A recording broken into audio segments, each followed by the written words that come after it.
பக்தி மன்ற அன்பர்களுக்கு வணக்கம். என்னுடைய பக்தி மன்ற சேனலை சப்ஸ்கிரைப் செய்து பாருங்கள். சுவாமியே சரணமையப்பா. இன்று பீளமேடு ஸ்ரீ ஐயப்பன் கோவில் பற்றி பார்ப்போம். கோயம்புத்தூரின் தொழில்நகர வேகத்துக்கு நடுவில் அமைதியின் தெய்வீக ஒளியை பரப்பிக் கொண்டிருக்கிறது பீளமேடு ஸ்ரீ ஐயப்பன் கோவில். 1960களில் சில பக்தர்கள் இணைந்து சிறிய சன்னதி ஒன்றாக தொடங்கியது. இன்று ஆயிரக்கணக்கான பக்தர்கள் தரிசனம் செய்யும் மிக பிரபலமான ஐயப்பன் தலமாகி வளர்ந்துள்ளது. இந்த கோவிலின் சிறப்பு சபரிமலை சன்னிதானம் போலவே வடிவமைக்கப்பட்ட கருவறை, தபசு செய்யும் தர்மசாஸ்தா, முகத்தில் அமைதி, விழிகளில் கருணை, பக்தர்கள் நொடியில் மனநிறைவு பெறும் அளவுக்கு தெய்வீக சக்தி உணரலாம்.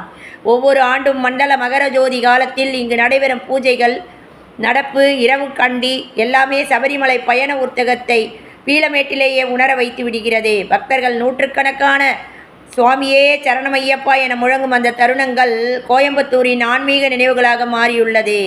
இந்த கோவிலில் விநாயகர், சிவன், முருகன், மாதா, நாகபாரி போன்ற தெய்வங்களும் சன்னதிகளும் அமைக்கப்பட்டுள்ளன. பக்தர்களின் வாழ்வில் சமநிலை, சக்தி, செழிப்பு அனைத்தும் பெற உதவி செய்கிறது. அன்னதானம், வைபவ அலங்காரம், குழந்தைகளுக்கான மத பயிற்சி, இசை, பஜனை நிகழ்ச்சிகள், சமூக சேவைகளை தொடர்ந்து செய்து வரும் தலம் இதுவே. நாள்தோறும் வேலை அழுத்தத்தால் சோர்ந்த மனம் இதை ஒருமுறை வந்தாலே அமைதி அடைகிறது என்று பக்தர்கள் சொல்லுவார்கள். கோயம்புத்தூரின் இதயத்தில் பீளமேடு ஐயப்பன் கோயில் பக்தி, ஒழுக்கம், தர்மத்தின் அடையாளம். சுவாமியே சரணமையப்பா. ஸ்ரீதர்ம சாஸ்தாவே சரணமையப்பா.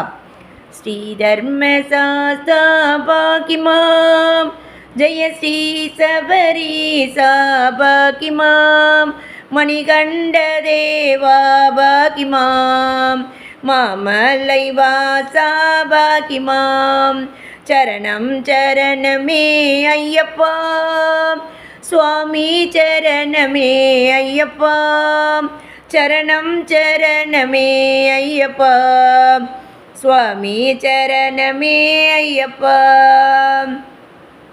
வன்புலி முதுகில் கயறிய பகவான், வன்மல கையற்றுகையங்களை,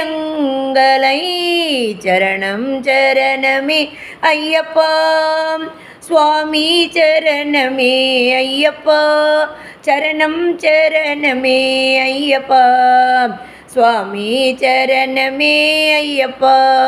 மோகினி சுதனே மோகன பாலா, மோக மகற்றுக பாலனை, சரணம் சரணமே ஐயப்பா, சுவாமி சரணமே ஐயப்பா. நின் திருநாமம் பாடுவான், நின் திருநாமம் கேட்குவான், நின் புண்ணிய பிரசாத